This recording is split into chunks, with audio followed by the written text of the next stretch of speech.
Ok, muy bien. Pues buenos días a todos. Mi nombre es Cuauhtémoc Rivera y yo trabajo en la Universidad Michoacana de San Nicolás de Hidalgo en Morelia. Soy profesor de la Facultad de Ciencias Físico-Matemáticas desde el 98, o sea, ya estoy próximo a jubilarme. Me dedico al área de investigación de interacción humano-computadora. Entonces, la gente de UXPA me invitó a platicar un poco sobre lo que hago y decidí platicar sobre lo que he estado haciendo en los últimos 4 años. Michoacán, como muchos de ustedes saben, es un estado que tiene una vocación migrante, esencialmente hacia Estados Unidos. Entonces, era un tema que nos faltaba mucho atender en la Universidad Michoacana, y el rector en su momento, en el 2016, el doctor Medardo Serna, convocó a un grupo de investigadores de todas las áreas de la universidad para crear el proyecto del Centro Nicolaita de Estudios Migratorios. Yo fui invitado a participar para dar la perspectiva de las tecnologías de la información en este fenómeno, ¿no? Fue un proyecto, es un proyecto, mejor dicho, muy interesante porque todas las áreas de la universidad participaron de una u otra manera. Al ser michoacanos, todos estamos afectados de una u otra manera por el fenómeno migratorio, ¿no? Entonces, en el 2016 se creó, y en la parte particular de lo que a mí me tocó, la idea era descubrir de qué manera han cambiado los patrones de comunicación entre los actores del fenómeno migrante con la amplia disponibilidad de diversos sistemas de comunicación. Básicamente entender cómo funciona esa comunicación permanente entre la gente que está en Estados Unidos y la gente que está en Michoacán. Entonces, idealmente, toda esta información iba a permitir desarrollar herramientas computacionales que les dieran un mayor empoderamiento a todas las comunidades migrantes. La migración entre ambos países es un movimiento humano pues bien interesante, bien dinámico, que ha estado en constante acción desde varios siglos atrás, ¿no? Quizás hemos estado más conscientes últimamente, pero es algo que ha impactado la historia de ambos países desde hace mucho tiempo. Inició formalmente con la independencia de Texas y continúa ciertamente hasta hoy en día. Ahora tiene un impacto en toda la vida diaria en Michoacán y en varias comunidades de Estados Unidos, y eso es muy interesante, que yo en particular no lo tenía tan presente.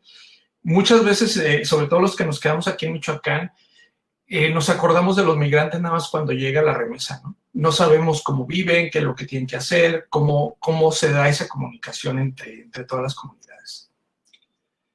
Ahora, en los últimos meses se ha convertido en un hot topic. En particular, cuando nosotros iniciamos el proyecto en el 2016, Donald Trump apenas estaba haciendo campaña. Entonces, cuando nosotros comenzábamos, todavía teníamos la esperanza de que Hillary Clinton iba a ser la presidenta y las condiciones iban a ser distintas, ¿no? En plena fundación del CENIEM es que se dio el tema de Donald Trump, y cambiaron también las perspectivas de los proyectos que teníamos que hacer.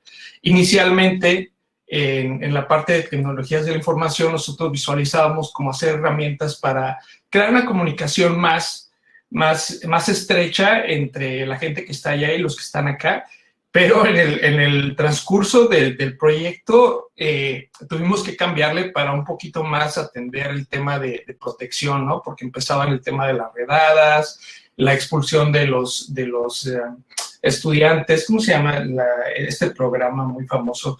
Los niños que se llevaron a Estados Unidos sin su consentimiento, y estando allá empezaron a estudiar y ya los quería regresar Trump, ¿no? Se me va ahorita el nombre, ¿cómo se llama? Entonces, todo esto aumentó significativamente la tensión en cada comunidad migrante en Estados Unidos y aquellas comunidades conectadas con ello, ¿no? Entonces, lo primero que me di a estudiar fue cómo se hace la comunicación y cómo se estaba realizando la educación entre las comunidades, la comunicación entre las comunidades de allá y las de acá, ¿no?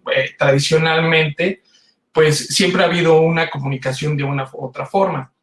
Inicialmente se hacía a través del correo y al teléfono tradicional, y era sumamente asíncrona la comunicación, tardaba muchísimo tiempo en llegar una noticia de un punto a otro, ¿no? Ahora, esto era afectado, por supuesto, por la lentitud histórica del correo, que todavía sigue, el costo y la limitada disponibilidad de líneas telefónicas, ¿no?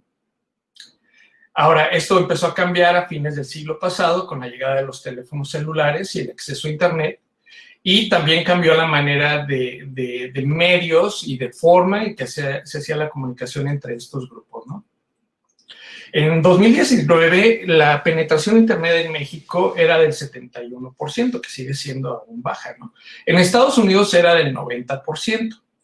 Sin embargo, en ambos países el acceso pues, va a depender de dónde vivas, cuánto ganas, quién eres, qué educación tienes. No es completamente el 90% o el 71% en ambos países, ¿no? Ahora, por cuestiones personales y en parte porque yo me convertí en un migrante de una u otra manera, la investigación transcurrió en los lugares en los que yo tradicionalmente estaba, ¿no? Acá en Michoacán, en Morelia y en un pueblo que se llama Cuenea, y en Estados Unidos en Chicago y en Las Vegas. Hicimos una encuesta en línea, en la cual se aplicó a migrantes en ambas localidades, y también se hicieron entrevistas en México y en Estados Unidos. En Estados Unidos, en particular en Chicago, tiene una población de origen michoacano muy, muy grande. Tan importante como puede ser la de California, por ejemplo. En particular en Chicago existe un lugar que se llama Casa Michoacán, que recibe fondos del gobierno de Michoacán para atender a la población que está allá, y amablemente nos dieron acceso a usar sus instalaciones y participar en distintas actividades con ellos, concernientes con el CENIEM, el Centro Nicolaita de Estudios Migratorios, ¿no? ¿Qué encontramos? Bueno, pues todo el mundo prácticamente está usando el teléfono móvil para comunicarse con familiares de otro país, ¿no? El 13% lo hace diario, 40% lo hace varias veces a la semana. En realidad hay una comunicación constante. La mayoría de la gente utiliza el WhatsApp y el Facebook también. Skype y iMessage se usa con una menor incidencia. Se hicieron también entrevistas, les comentaba, allá en Chicago y acá en Michoacán. Todos los entrevistados nacieron en México, y eso nos dio una información muy interesante sobre las características de las personas, ¿no? Algo que me llamó mucho la atención es cómo la población migrante que inicialmente se fue a Estados Unidos está envejeciendo rápidamente, ¿no? Y el movimiento migratorio ya no se da de una manera tan fuerte. De hecho, hay una migración ya muy baja de Michoacán en particular hacia Estados Unidos. Ya casi todos los que se tenían que ir se fueron. Ahora, hoy en día, los migrantes jóvenes del estado de Michoacán se van más bien hacia los estados circunvecinos, ¿sí? A la zona del Bajío en particular. Ahora, regresando al tema de los migrantes en Estados Unidos, muchos de ellos tienen equipo de cómputo, sin embargo, no lo usan de una manera intensiva. Incluso si tienen el teléfono celular y la computadora, prefieren utilizar el teléfono celular para toda la comunicación con México. A ver, aquí creo que ya me estoy extendiendo bastante, así que me voy a ir un poquito más rápido. El acceso a Internet, nuevamente, en Estados Unidos no hay tanto problema, pero en Michoacán el acceso, la cobertura de Internet de banda ancha todavía es muy... no es universal, sobre todo en las poblaciones rurales, que son los que primordialmente todavía tienen una vida en ambos lados de la frontera muy fuerte, ¿no?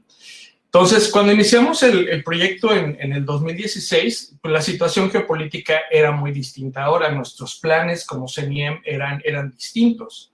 Se tuvieron que modificar al año de haberlo fundado, ¿no?